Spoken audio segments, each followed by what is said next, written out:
മതഭീകരർ പ്രണയക്കെണിയൊരുക്കി ഗോത്രവർഗ ഊരുകളിൽ കടന്നുകയറിയിരിക്കുകയാണ്.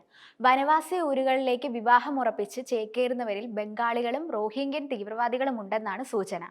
ഇത്തരത്തിൽ വലയിലാകപ്പെടുന്ന പെൺകുട്ടികളെ മുസ്ലിം പള്ളികളിൽ എത്തിച്ച് മതം മാറ്റും. എന്നാൽ ഗോത്രനാമങ്ങൾ രേഖകളിൽ നിലനിർത്തുകയും ചെയ്യും. കടന്നുകയറുന്ന ഗൂഢസംഘങ്ങളും ഗോത്രനാമം സ്വീകരിച്ച് ആനുകൂല്യങ്ങൾ തട്ടിയെടുക്കുകയാണ്.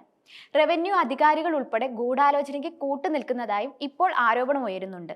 തദ്ദേശവാസികളുടെ പരാതികൾ പോലും അവഗണിക്കപ്പെടുകയാണ്. രാജ്യസുരക്ഷയ്ക്കടക്കം ഭീഷണി ഉയരുമെന്നും ഇത് ആശങ്കയുണ്ട്.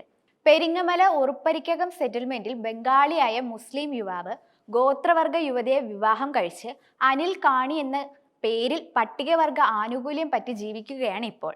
ഞാറനീലിയിൽ കുറുപ്പുംകാലയിൽ 4 ഏക്കറോളം ഭൂമിയുള്ള ഗോത്രവർഗ പെൺകുട്ടിയെ പ്രണയിച്ച് മഞ്ഞപ്പാറ പള്ളിയിൽ വെച്ച് മതം മാറ്റി നിക്കാഹ് കഴിച്ച് പട്ടികവർഗ ആനുകൂല്യങ്ങൾ തട്ടിയെടുക്കുന്നത് അധികൃതരുടെ ശ്രദ്ധയിൽപ്പെടുത്തിയിട്ടും നടപടിയില്ലെന്ന് വനവാസി ഊരിലുള്ളവർ ആരോപിക്കുന്നു.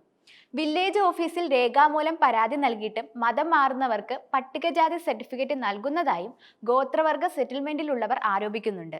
വില്ലേജ് ഓഫീസുകളിൽ നിന്ന് ലഭിക്കുന്ന അനധികൃത ജാതി സർട്ടിഫിക്കറ്റുകൾ ഉപയോഗിച്ച് മതം മാറിയവരുടെ മക്കൾ പട്ടികവർഗ വിദ്യാർത്ഥികൾക്കുള്ള ആനുകൂല്യങ്ങൾ കവരുന്ന സംഭവങ്ങളും നിരവധിയാണ്.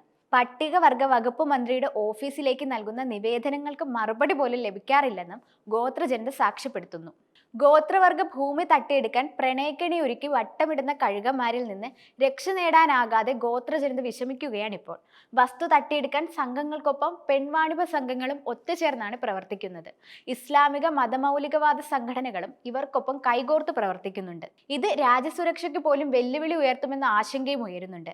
പ്രണയക്കെണി ഒരുക്കൽ, വ്യാജരേഖ ചമയ്ക്കൽ, ഗോത്രവർഗ യുവാക്കളുടെ വർദ്ധിക്കുന്ന ആത്മഹത്യകൾ, ലഹരി മാഫിയയുടെ കടന്നുകയറ്റം എന്നിവ സംബന്ധിച്ച് ജുഡീഷ്യൽ അന്വേഷണം വേണമെന്ന് മുൻപ് മുഖ്യമന്ത്രിക്ക് പരാതി നൽകിയിട്ടും നടപടി ഉണ്ടായിട്ടില്ല.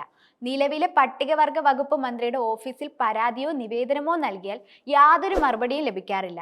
പട്ടികവർഗക്കാരോടുള്ള സ്നേഹമല്ല, മറിച്ച് ഉദ്യോഗസ്ഥരുടെ തന്നിഷ്ടമാണ് ഇവിടെ നടക്കുന്നത് എന്നാണ് അവരുടെ വിമർശനം.